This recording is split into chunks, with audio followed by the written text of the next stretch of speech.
dans ce cours où on va parler essentiellement des muscles et on va regarder globalement qu'est-ce que on doit comprendre sur les différents points d'attache des muscles, comment les situer globalement et comprendre aussi que la nomination et parfois la situation géographique détermine le nom qu'on a donné à ce, on va dire, bout de tissu corporel.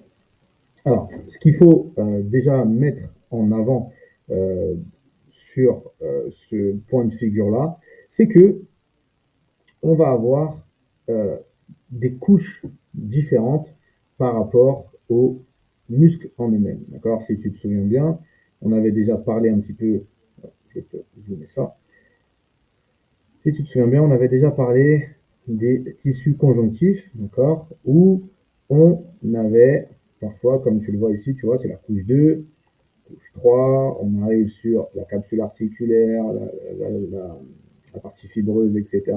Ensuite, les ligaments en lien sur les parties les plus, on va dire, superficielles. On arrive sur les dernières phases de euh, superposition de tissus conjonctifs, d'accord? Bah, c'est exactement la même chose pour nos muscles. Et c'est un petit peu comme ça que déjà, on va devoir concevoir quel muscle va être, on va dire, essentiel à une tâche ou non.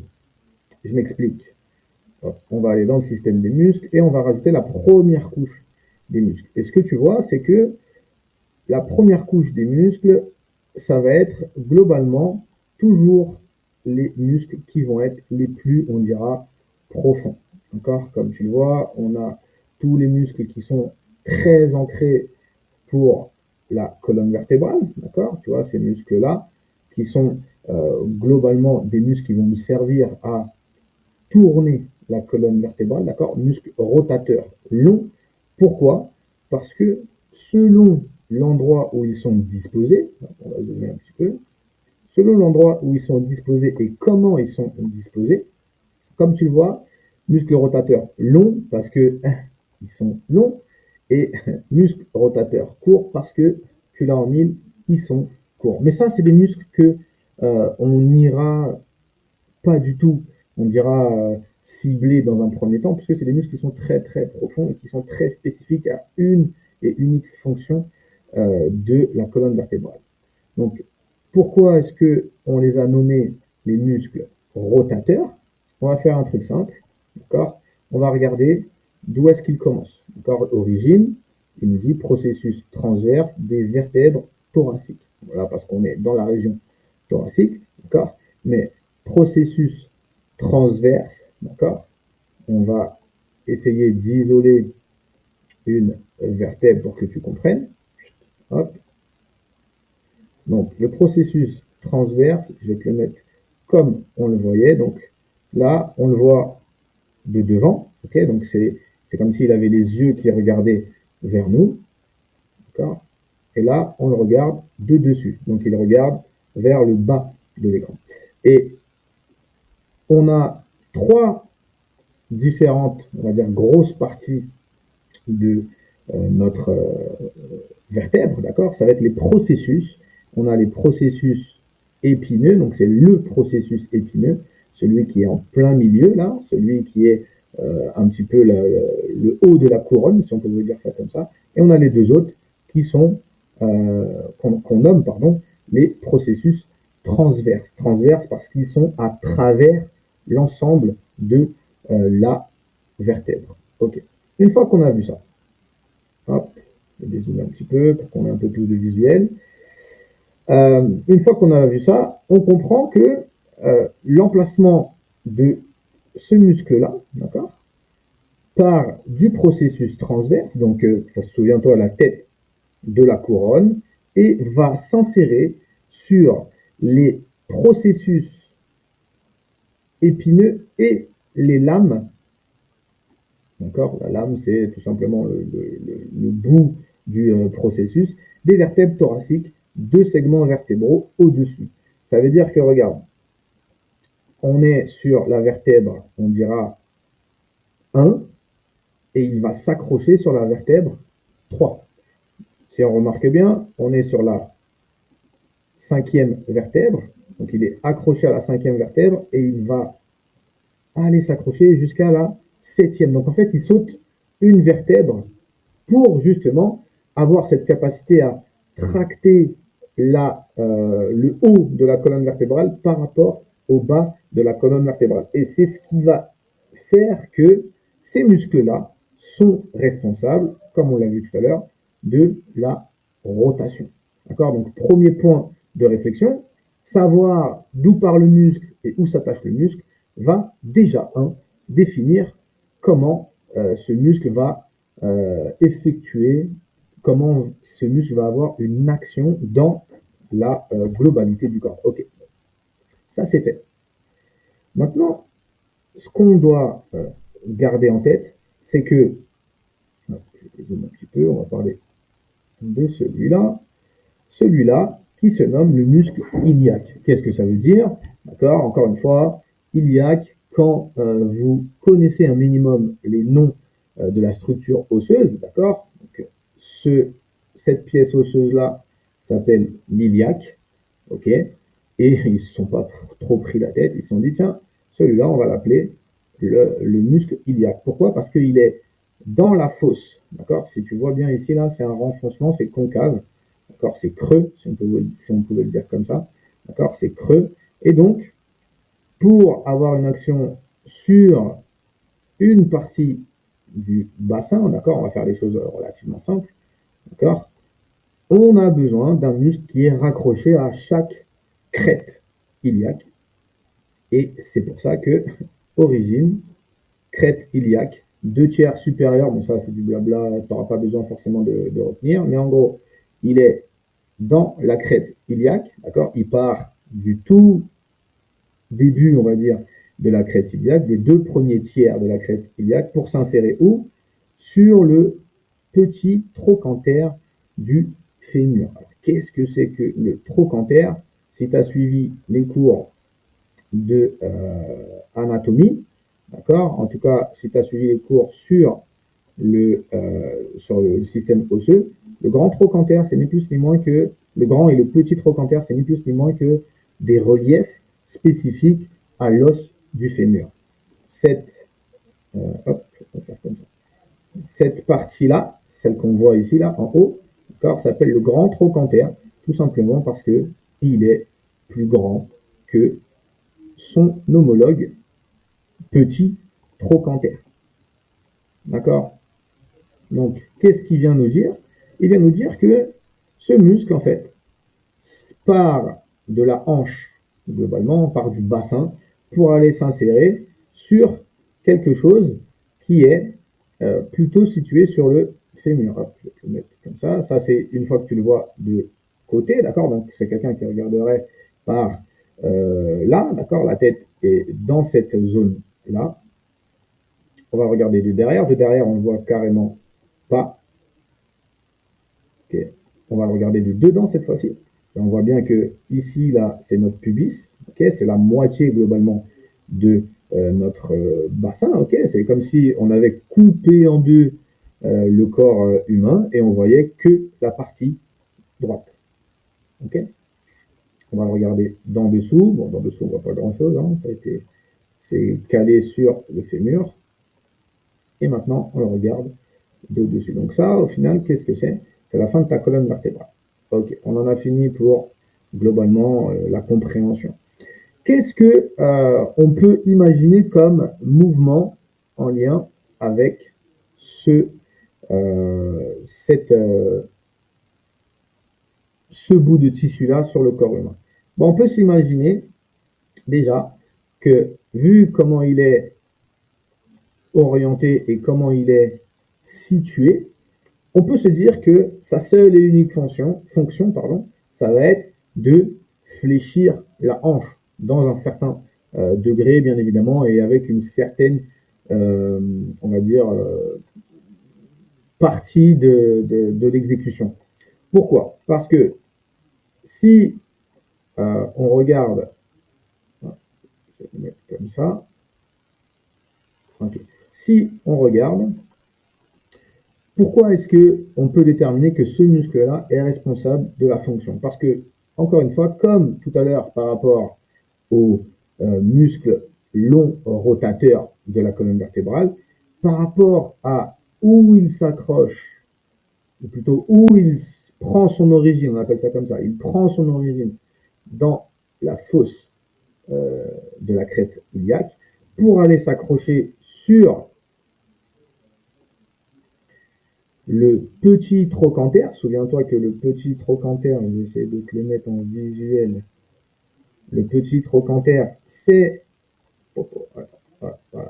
c'est la fameuse petite région du fémur qui ressemble à, on va dire, une protubérance.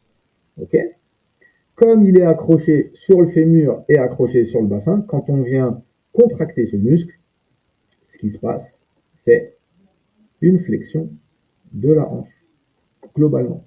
Ok, donc déjà, avec cette réflexion-là, on peut prédéfinir dans une certaine mesure quel type d'action va avoir un muscle par rapport à un autre, admettons. Ok. Donc, ça, c'était pour les muscles profonds, d'accord.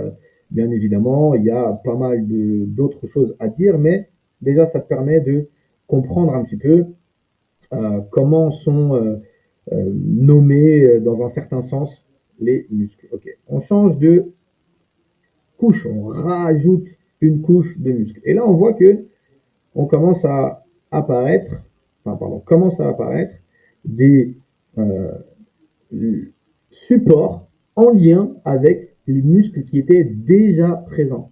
Alors, je te remontre, d'accord. Il n'y a pas de muscle. Premier muscle qui apparaissent, on a l'iliaque, le muscle iliaque, on a le pectiné, pardon, on a le court adducteur, on a l'obturateur du fémur, ok. Et on va se rendre compte que plus on va rajouter des couches, et plus au final, on va avoir des supports en lien avec les muscles qui étaient là depuis le début, si on pouvait dire ça comme ça. D'accord. Donc on avait le court adducteur qui s'est vu rajouter le pectiné, c'est que les adducteurs. On a vu aussi le long adducteur. Ok, donc tout ça, c'est des supports aux muscles court adducteur qui était là en premier, souviens-toi. D'accord, hop, je te l'enlève. Court adducteur, c'est le plus profond de tes adducteurs. On rajoute une deuxième couche. Ok. On a le muscle pectiné qui lui aura quoi comme action? Globalement, vu que c'est un adducteur, il va adducter, si on pouvait dire ça comme ça, mais il est aussi responsable, d'accord, de la rotation interne de notre fémur. Pourquoi est-ce qu'il est responsable de la rotation interne de notre fémur? Parce que il est accroché certes sur le pubis, d'accord. Souviens-toi, le pubis, pardon, je me suis trompé de bouton.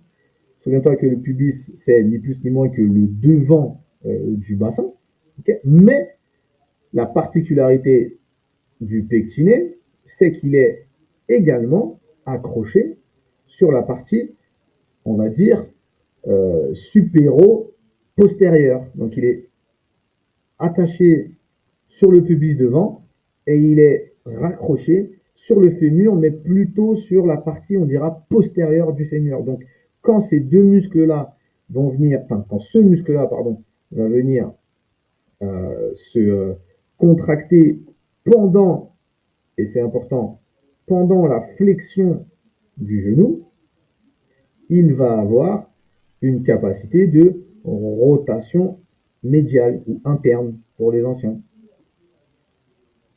Ok, donc, encore une fois, le fait d'avoir la connaissance de approximativement où s'accrochent les muscles vont déterminer comment ces muscles vont effectuer un mouvement. D'accord. qu'est-ce qu'on peut amener d'autre comme réflexion? Pareil pour celui-là qui est sur la face postérieure, ok? Le carré des lombes, d'accord, très connu, il a une seule et unique fonction globalement, ça va être de, je vais aller pour éviter qu'on perde du temps, sa fonction globale, comme tu le vois, ça va être de, j'ai rappuyé, ça va être de faire des flexions latérales, d'accord? Donc celui-là, quand on voit où est-ce qu'il est accroché et où est-ce qu'il va, entre guillemets, se raccrocher, d'accord? On a, voilà, hop, origine moitié postérieure de la crête iliaque, ok, moitié postérieure de la crête iliaque, et il s'insère sur le bord inférieur de la 12e côte. La 12e côte, c'est celle-là, c'est la dernière de nos côtes, d'accord? Et il va s'insérer sur et la côte et le processus transverse de la première vertèbre. Et donc, ce qu'il faut faire, c'est regarder l'origine du mouvement, d'accord? On voit qu'il est accroché sur la moitié supérieure de la crête iliaque et également sur le ligament ilio-lombaire. Bon, ça, c'est un peu moins important et beaucoup plus technique pour nous, mais on voit aussi qu'il est accroché au bord inférieur de la 12e côte, d'accord? Donc, c'est ici.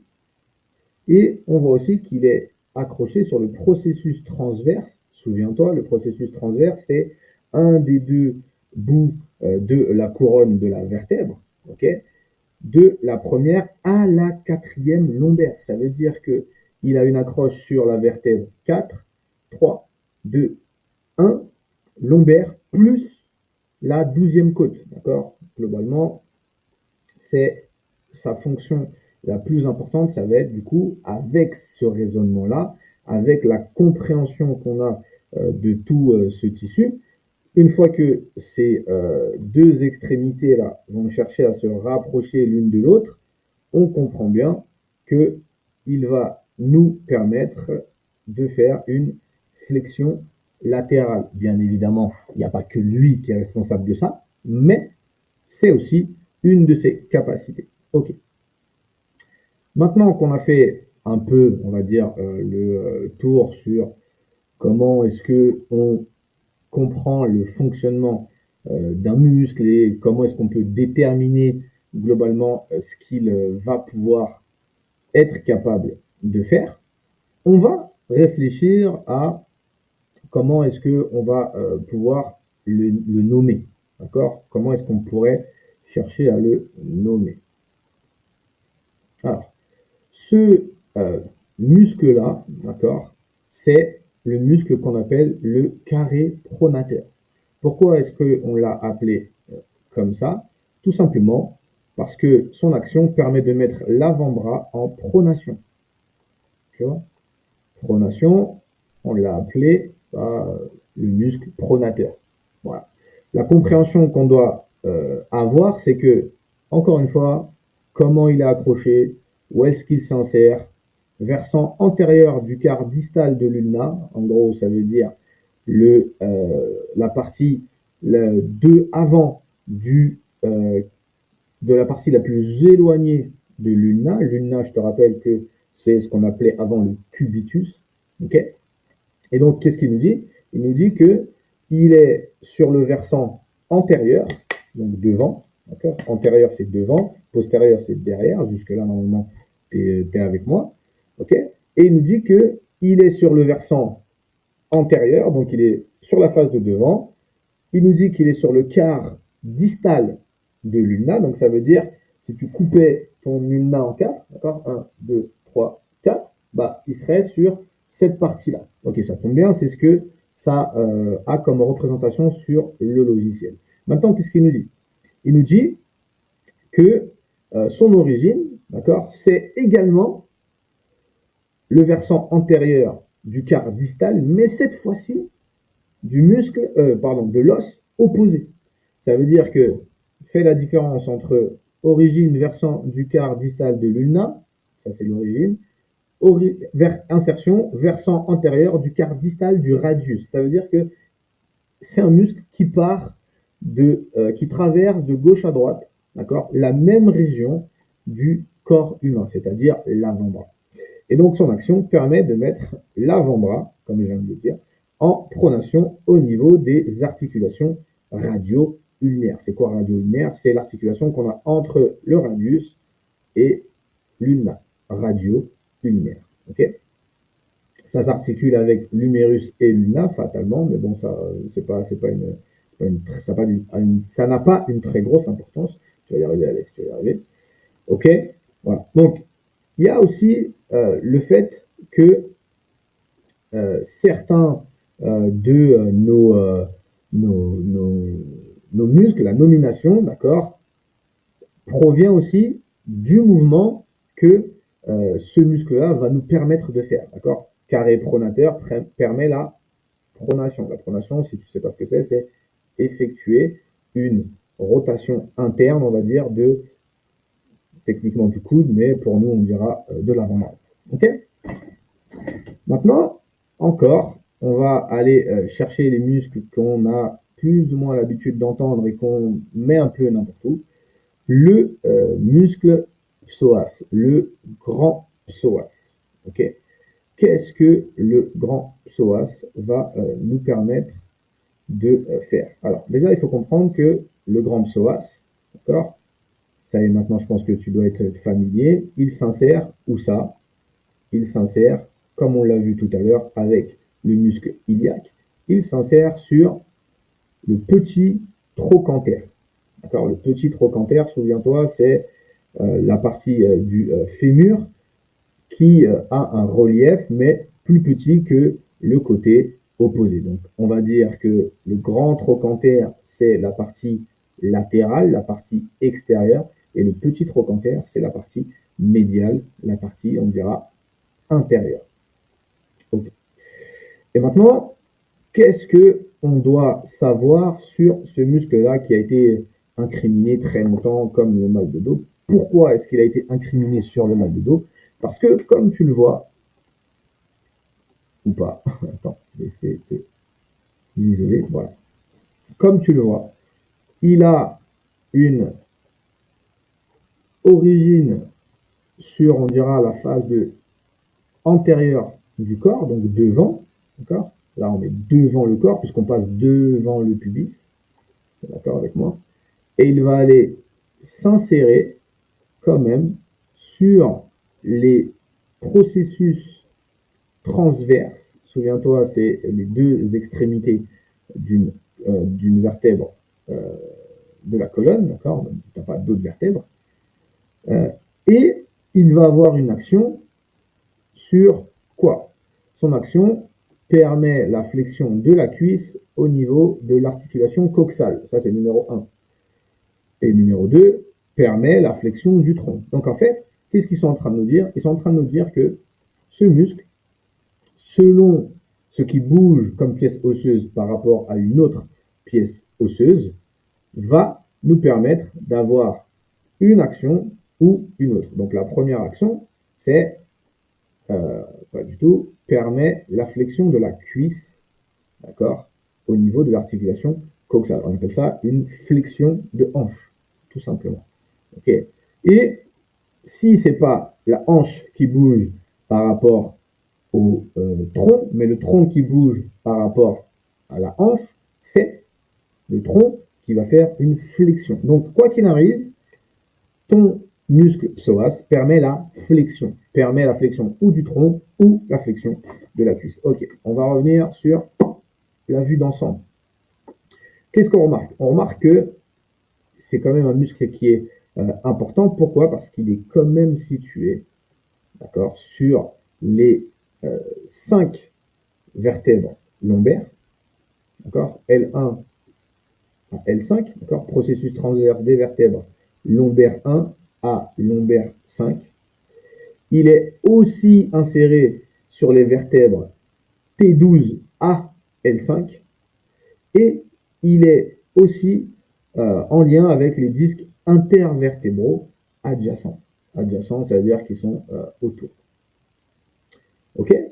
Et tout ça, ça a une importance, on dira, assez primordiale dans le cadre où, à chaque fois qu'on va avoir des problèmes liés avec le dos, avec notre flexion de hanche ou quoi que ce soit, ça va être globalement lui qui va être incriminé, si on peut dire ça comme ça. Sauf que il n'est pas toujours responsable et c'est rare d'être, c'est rarement lui le seul, on va dire, fautif dans cette histoire-là. Bref, c'est un détail sur lequel on reviendra pas forcément.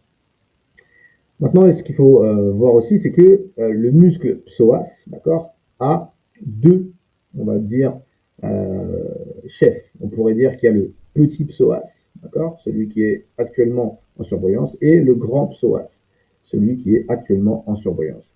Celui qui va être majoritairement en lien avec ce qu'on appelle le psoas, c'est le grand, d'accord, parce qu'il part du fémur et qu'il s'insère sur les vertèbres lombaires, globalement. Le petit psoas, lui, euh, a une action qui est plutôt ciblée sur la flexion dans une seule des situations. Pourquoi?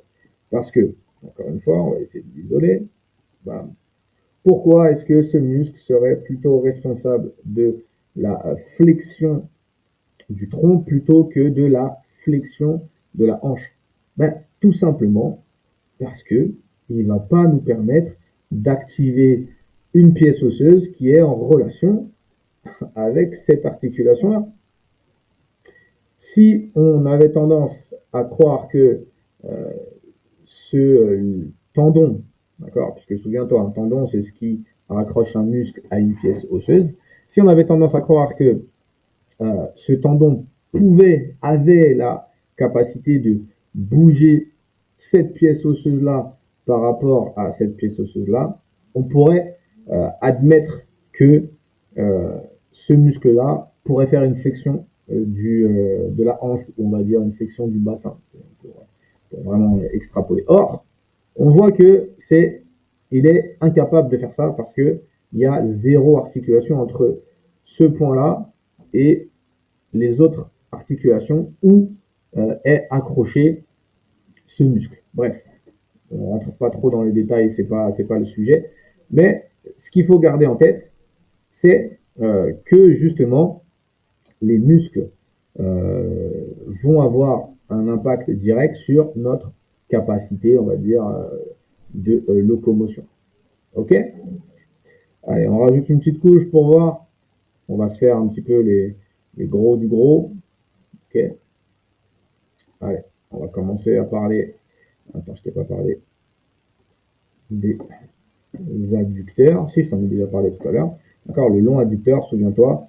Pourquoi est-ce qu'on dit que c'est un long adducteur? Bah, parce qu'il est accroché sur le bassin et qu'il est accroché à l'intérieur du fémur. Et donc, fatalement, quand ces deux extrémités-là du muscle cherchent à se rapprocher, donc effectuent une contraction musculaire, on va avoir une orientation du fémur vers le niveau, vers pardon, le centre du corps. Jusque-là, normalement, on est bon. Ok. Et là, on va chercher à isoler autre chose sur les adducteurs. On se rend compte que on a un autre adducteur qui part de pratiquement la symphyse pubienne pour s'insérer sur le condyle médial du fémur. Okay. Qu'est-ce que c'est le condyle? C'est ni plus ni moins que l'extrémité, finalement, c'est le relief de l'extrémité. Et là, on voit quoi? On voit que l'insertion tubérosité glutéale, d'accord, ligne âpre, blablabla, ligne supracondylienne médiale, tubercule adducteur. Donc, si on regarde bien, bah en fait, il a beaucoup d'insertions, d'accord, il est quasiment sur l'ensemble on va dire, de la partie inférieure du bassin. D'accord? Donc tout ce qui va être en lien avec l'adduction, la flexion et l'extension de la cuisse au niveau de l'articulation coxo-fémorale, d'accord, c'est celle-là, coxo-fémorale, fatalement, on va avoir le grand adducteur qui va rentrer en jeu. Ok, très bien. Je te parle du dernier des adducteurs, d'accord, celui qu'on nomme le gracile. Et lui, comme tu le vois, il est vraiment en lien avec le pubis en lui-même, puisque c'est toute la partie du pubis qui va lui servir d'insertion, d'accord, tout le versant médial de la partie proximale pardon, c'est celui-là, le corps du pubis et le rameau du pubien inférieur. Et où est-ce qu'il va s'insérer? Il va s'insérer, d'accord, sur le tibia, d'accord, sur un relief qu'on appelle le pes anserinus, ou plus connu sous le nom de la patte d'oie, parce que tu vas le voir après, il y a différents muscles qui vont venir s'accrocher ici, d'accord, notamment trois gros tendons de trois gros muscles, notamment le gracile, par rapport à notre capacité, on dira, d'adduction, et en rapport avec aussi tout ce qui est hanche. Petit spoiler, mais tu vas voir, ça va être un peu plus simple dans quelques secondes. Qu'est-ce qu'on voit apparaître d'autre? On voit apparaître le vaste médial. Qu'est-ce que le vaste médial? Le vaste médial, c'est un des quadriceps et c'est celui qui va être le plus à l'intérieur de notre cuisse, de notre fémur. C'est pour ça qu'on appelle le vaste médial. D'accord? C'est celui qui est le plus proche de la ligne médiane du corps. D'accord? Qu'est-ce qui fait partie médiale de la ligne trocantérienne, pardon. Qu'est-ce qu'il nous dit? Ça veut dire quoi? Ça veut dire qu'il part du milieu des deux trochantères. C'est-à-dire qu'il y a le grand trochantère, le petit trochantère, et lui il nous dit quoi? Partie médiale de la ligne intertrochantérienne. C'est-à-dire que là on a une ligne, d'accord? Et il nous dit qu'il part du milieu de cette ligne-là, et qui va aller s'insérer sur la tubérosité du tibia via le tendon du muscle quadriceps, etc. C'est ce qu'on disait juste avant. Okay. Donc, on voit qu'il s'insère carrément sur la rotule dans une certaine mesure, on le verra un petit peu plus tard. Qu'est-ce qui nous permet comme mouvement? Il nous permet l'extension de la jambe au niveau de l'articulation du genou. Ok, super. Okay. Encore une fois, ce qu'il faut retenir, c'est d'où il part, d'où il arrive, et comment est-ce que sa contraction va nous faire comprendre quelle va être sa fonction globalement. Ok. Et là, on a un petit truc qui vient d'apparaître, là. Qu'est-ce que c'est que ce truc?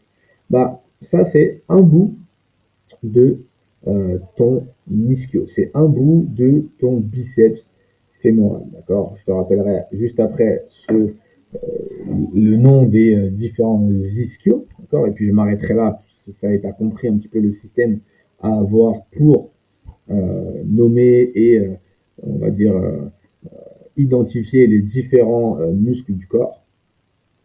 Le biceps fémoral, comme son nom l'indique, il y a biceps, donc il y a deux chefs. Il y a un des chefs qui est, on va dire, exclusif au fémur, alors que une fois que je vais rajouter une couche, hop, on va avoir la partie du chef qu'on appellera le chef long. Ok, tu vois, on est toujours sur le biceps fémoral, mais cette fois-ci, on n'est plus exclusivement sur quelque chose en lien avec la cuisse, on est en lien avec et le bassin et le tibia. Je te remontre. Hop. Lui est en lien presque essentiellement avec fémur fémur, ok. Je rajoute 2 couches et on voit que lui, il est accroché sur la tubérosité ischiatique, d'accord, ischio, d'accord, tubérosité ischiatique, jusqu'à la tête de la fibula. Fibula, c'est le nom qu'on a donné actuellement à, voilà, j'ai trouvé, le nom qu'on a trouvé actuellement à, au péroné, d'accord, pour ceux qui ont l'ancienne nomenclature, on appelait ça le péroné, maintenant c'est la fibula. Ok, donc notre biceps fémoral long part de la de la tubérosité ischiatique comme ischio, et va s'insérer sur la tête de la fibula. Okay. En quoi ça nous donne des informations sur sa capacité? On en revient encore à ce qu'on disait avant. Réfléchis euh, à comment sont utilisés, on va dire, les ischios, d'accord? Qu'est-ce qu'il nous permet de faire? Il nous permet de faire la flexion et la rotation latérale de la jambe au niveau de l'articulation du genou. Attention, la rotation latérale de la jambe ne pourra s'effectuer que lorsque le genou est fléchi. Une fois que le genou est tendu, cette capacité devient obsolète. Et bien évidemment, vu que c'est un ischio, ça permet l'extension de la cuisse au niveau de l'articulation coxo-fémorale, pardon. Donc ça permet l'extension du fémur. Et on s'arrêtera là pour les ischios, en tout cas pour celui-là. Maintenant, tout à l'heure, je te disais que il y avait aussi un autre muscle qui s'insérait sur la fameuse patte doigt, d'accord. C'est un de tes ischios, d'accord. Le semi-membraneux, ok. Hop, le semi-membraneux, comme tu le vois, s'insère, je vais essayer de te le mettre là, s'insère lui aussi au même niveau que, souviens-toi de celui-là, c'est le gracile. D'accord. Gracile, semi-tendineux, je vais te passer le spoiler tout de suite, et ici le sartorius, qu'on appelait avant le muscle grand couturier. Et qu'est-ce qu'on remarque avec ce muscle? Il est très intéressant parce que, hop, je vais essayer de te le mettre un peu plus droit, je vais même l'isoler. Ce muscle est intéressant, pourquoi? Parce que, comme tu le vois, il forme un espèce de S. Il faut vraiment l'imaginer, d'accord? Mais il est accroché sur la partie antéro-supérieure, ça veut dire devant et en haut du bassin, pour aller s'accrocher, d'accord, sur le versant médial de la partie proximale du tibia. Ce qu'on disait tout à l'heure, la fameuse patte doigt ou le pes anserinus, ça dépend sur quelle nomenclature tu regardes. Et pourquoi est-ce que ils ont décidé d'appeler ça la patte doigt? Parce que ils se sont dit que cette jonction, on va dire, de trois tendons représentait une patte doigt. Alors, on ne doit pas avoir les mêmes doigts, mais pourquoi pas? Ça nous permet d'avoir un petit moyen mnémotechnique de se souvenir. D'accord? Donc, la patte doigt, c'est sartorius, pardon, c'est celui-là, c'est le dernier, semi-tendineux, ok, gracile, sartorius. Gracile, le plus profond, semi-tendineux, le milieu, on va dire, et le sartorius en dernier. Ok. Hop, on revient. Alex, vas-y, parle des pecs, fais un truc. Ok, ça marche. Je vais parler des pecs, puisque ça intéresse visiblement tout le monde. Et je terminerai sur les pecs, je ne parlerai pas des bras. Ok. Alors, déjà, pour les pecs, il faut savoir que c'est un des muscles les plus superficiels. C'est d'ailleurs pour ça que tout le monde veut le bosser, parce que ça fait partie des muscles les plus superficiels. Bref. Ok. On repart. Même tarif, et après, je vous laisserai bosser tranquillement sur comment définir l'action d'un muscle et réfléchir à peut-être sa nomination si jamais on n'en a aucune idée. D'accord. Donc, le grand pec. Il faut savoir déjà que d'où est-ce qu'il part et où est-ce qu'il va s'accrocher. On part toujours du principe où l'accroche est la plus proche du centre du corps. D'accord. Donc, extrémité antérieure des troisième et cinquième côtes. Donc, extrémité antérieure, ça veut dire que tu as la côte qui vient se rapprocher du sternum et on est sur la partie antérieure de la troisième, 3, 4, cinquième côte pour aller s'accrocher où? Sur ça. On appelle ça le processus coracoïde avec comme repère ici le muscle qu'on appelle le coracobrachial. Okay, et on va derrière chercher à réfléchir à comment son action pourrait être interprétée. Je te l'ai mis là, d'accord. Permet la protraction. Pourquoi permet la protraction? Parce que une fois que ce muscle-là va cette insertion-là, pardon, va se rapprocher de cette insertion-là, ça, qu'est-ce que c'est? Ça, c'est ni plus ni moins que le processus coracoïde de ton omoplate. C'est une région spécifique de ton omoplate. Et donc, quand cette partie de l'omoplate va être attirée vers l'avant, qu'est-ce qui va se passer avec l'omoplate? Bah, l'omoplate va se diriger vers l'extérieur. Donc, donc, une protraction. OK? Donc, un permet la protraction. OK. Deuxième action, permet aussi la rotation vers le bas de la ceinture scapulaire au niveau des articulations acromioclaviculaires et sternoclaviculaires. Et ouais, pourquoi? Parce que vu qu'il est accroché sur l'omoplate, tout ce qui est en lien avec l'omoplate, donc l'articulation sternoclaviculaire, l'articulation acromioclaviculaire, va aussi avoir une action, un mouvement qui va être créé par cette capacité que ce muscle a. Ok. Après tout ce qui est innervation, tout ça, je vous laisserai checker. Ce sera important, mais pas tout de suite. D'accord? Donc, le petit pec s'insère sur le processus coracoïde.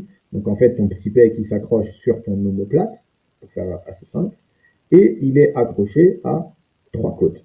La troisième, la quatrième et la cinquième côte. Ok, super. On termine. Je parle du grand, comme ça tout le monde est content. Le grand pec, désolé. Le grand pec, lui, est beaucoup plus dense et beaucoup plus, on dira, responsable de choses. Comme il a une plus grosse superficie sur le corps, il va permettre beaucoup plus de choses. Alors, l'origine du grand pec, il y a beaucoup de choses. D'accord. Il y a l'origine médiale de la clavicule, donc ça veut dire l'origine, on va dire, la plus proche du centre du corps. Okay. Ensuite, on a le manubrium du sternum, on a le corps du sternum, jusque-là, tu es d'accord avec moi, et ensuite, il est aussi accroché sur les côtes. D'accord, comme voilà. Versant antérieur de la moitié médiale de la clavicule, c'est ici, c'est ça. Ok.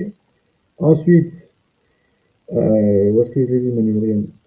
Du manubrium et du corps du sternum. Donc le manubrium, c'est le nœud de la cravate, et le corps de la cravate, bon, c'est le milieu de la cravate, si on peut dire ça comme ça. Et des 6 cartilages costaux supérieurs. Donc, il y a 1, 2, 3, 4, 5, 6 côtes, d'accord. Et lui, il est accroché sur les 6 cartilages supérieurs. Et on a bien évidemment l'aponévrose du muscle oblique externe, mais bon, ça, il n'y aura pas grand besoin de le retenir. On pourra déjà retenir la partie claviculaire, la partie sternale et les côtes. Ça, c'est pour tout ce qui est la partie, on va dire, médiale, d'accord? Et la partie latérale, l'autre point d'ancrage, si on peut le dire comme ça, bah, c'est tout simplement la crête du grand tubercule de l'humérus. Qu'est-ce que c'est le tubercule? C'est ni plus ni moins que le grand trochanter et le petit trochanter, mais de l'humérus. Donc, tubercule, allez, je peux pas. Tubercule, c'est ça, grand tubercule, petit tubercule. Et là, qu'est-ce qu'il nous dit? Il nous dit, il s'insère sur la crête du grand tubercule de l'humérus. Donc, on voit bien que sur le relief qui est là, d'accord, le grand pec est accroché sur cette crête-là. Ok. Donc, il ne faut pas oublier qu'il a la main ouverte, d'accord. Là, il est en rotation externe de l'humérus. Donc, en fait, il a sur ici, là, je vais le mettre sans... Je vais le mettre, hop, je vais essayer de masquer les autres. Voilà. Ah, ok, pas masquer les autres, estomper les autres. Ok, estomper les autres. Donc, tu vois, en fait, il est inséré quasiment à l'extérieur de notre bras. D'accord? Souviens-toi, le bras, c'est ton humérus. Il est quasiment à l'extérieur. Et comme tu le vois, il y a un effet de ressort, je sais pas comment on dit, de twist. D'accord? Et l'idée qu'on doit comprendre avec ça, c'est que son action permet l'adduction. Et ouais, fatalement, comme il est accroché au centre du corps et à une partie latérale du corps, quand on va venir utiliser notamment ces fibres-là, d'accord, on va avoir une adduction de l'humérus. Ensuite, euh, il permet aussi la rotation médiale. Et ouais, si on utilise cette capacité-là de twist, okay, quand on vient faire rentrer notre pouce à l'intérieur, comme si notre pouce voulait chercher à regarder derrière en passant le plus proche de la cuisse, on va avoir le grand pec qui est en action pour permettre cette fonction-là. Il permet également l'adduction transverse du bras au niveau de l'articulation gléno-humérale. On va aller l'adduction. L'adduction transverse, c'est ça. Il permet ça. Logique. D'accord? C'est également logique. C'est pareil que sur celui-là, mais on a juste changé de plan. Ok. Voilà. Donc, tout ce qu'il y a à comprendre sur globalement comment situer un muscle, d'accord, va venir du concept que ce muscle-là, ce bout de tissu sur le corps, va être capable de reproduire. Et très souvent, le nom de ce muscle-là va être en lien avec sa fonction. D'accord? L'adducteur, l'abducteur, le fléchisseur du coude, le fléchisseur du tronc pour le psoas, les muscles ilio-costaux, d'accord, qui vont nous permettre d'avoir une stabilité de la colonne vertébrale, etc., etc. Ok, donc tout ça, c'est pour que tu réussisses un petit peu à comprendre l'intérêt de savoir positionner un muscle sur le corps. Et souviens-toi, dans un des autres cours qu'on a vu sur les muscles, on a des muscles qui sont monoarticulaires et on a des muscles qui sont au moins deux, polyarticulaires. Comment est-ce qu'on définit s'il est mono ou polyarticulaire? Est-ce que sur le trajet qu'il effectue, il y a une ou deux ou trois articulations en lien avec ce muscle-là. Si ce muscle-là est accroché que sur une seule pièce osseuse, on peut déjà dire qu'il est monoarticulaire.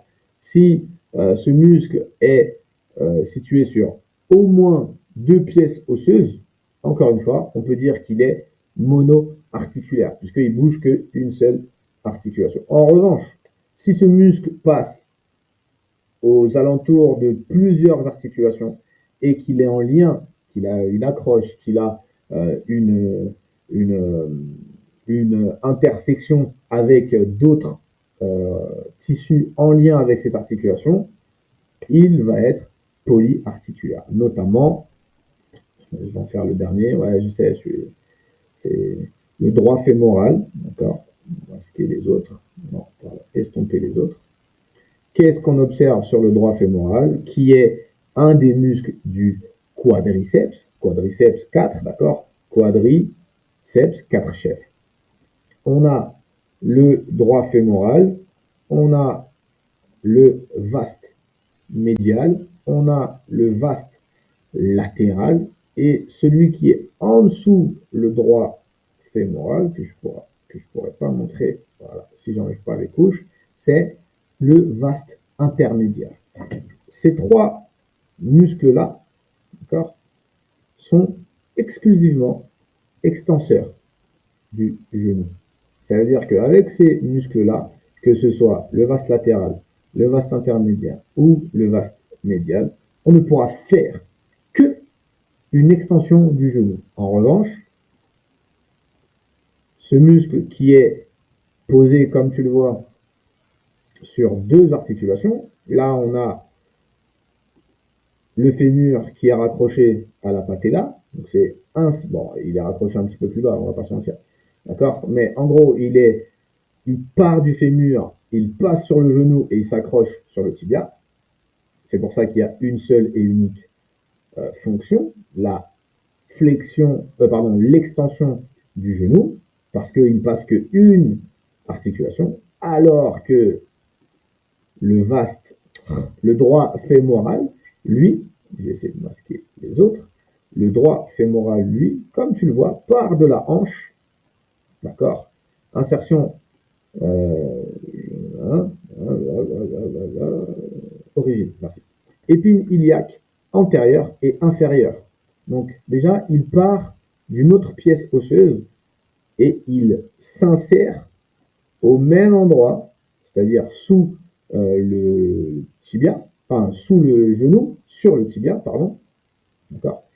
Insertion de la jambe au niveau de l'articulation du genou permet la flexion de la cuisse au niveau de l'articulation coxo-fémorale. Donc tu vois, permet extension de la jambe au niveau de l'articulation du genou, ça c'est monoarticulaire, permet la flexion au niveau de la cuisse, au niveau de l'articulation coxale, polyarticulaire. Sur le genou, il est extenseur. Sur, il est où? Sur la hanche, hop, hein, j'y arrivé, sur la hanche, il est fléchisseur. Donc tu vois, ça te permet de dire s'il est plutôt monoarticulaire ou polyarticulaire. De toute manière, on aura l'occasion d'en reparler sur les phases de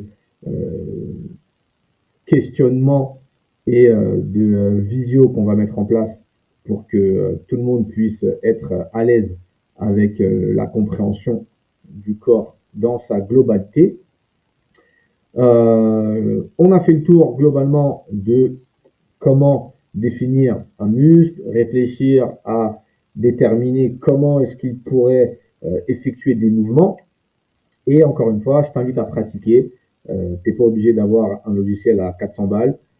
Tu prends une vidéo sur YouTube, tu regardes les muscles, tu regardes où est-ce qu'il démarre, où est-ce qu'il s'insère et comment est-ce que toi t'imaginerais l'exécution du mouvement. Ensuite, tu vas voir ce que ce muscle exécute et tu essayes d'interpréter comment toi, tu as défini que ce muscle faisait la bonne ou la mauvaise fonction articulaire et tu prends note. Et tout ça, ça fait partie de ton travail journalier, quotidien, hebdomadaire pendant les 6 prochains mois. Parce que c'est ce qui va faire que tu aies un maximum d'informations essentielles sur la compréhension de la gestuelle de ton individu, que ce soit sur l'articulaire, que ce soit sur le musculaire, et donc interagir sur tous les problèmes en lien avec les troubles musculo-squelettiques, on appelle ça les TMS. Voilà, j'arrive au bout. Je termine ce cours, bientôt 40 minutes, même plus, puisqu'il y a les clips d'avant. Donc, ce qu'il y a à retenir, on doit savoir d'où part le muscle, on doit savoir d'où arrive le muscle, et on doit déterminer en relation de ces deux facteurs-là, quelle va être sa fonction ou ses fonctions. Voilà.